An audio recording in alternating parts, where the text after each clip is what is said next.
visto la escuadra. Robaba y mataba gente porque así se divertía.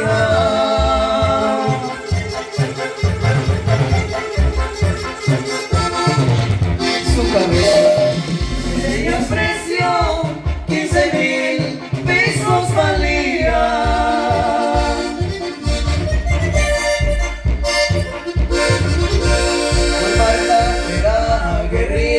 Y terminó del gobierno.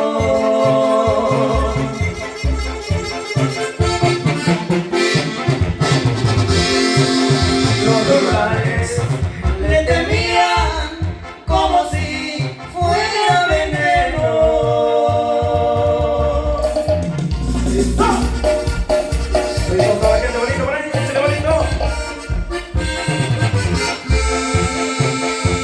La soberanía de Zacatecas.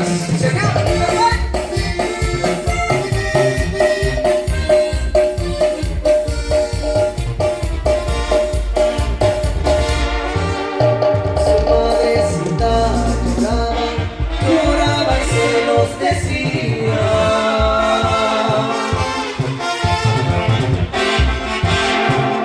Si me diera libre amigo, 15,000 pesos valía.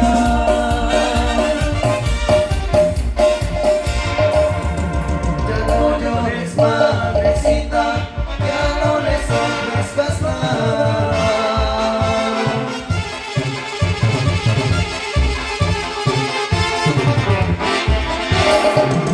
Y llegando a aquel cerrito, yo me río de la jornada.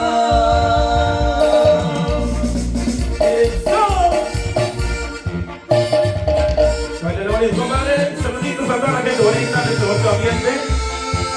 Saluditos a los despejados por esta noche. ¡Sabor, sabor!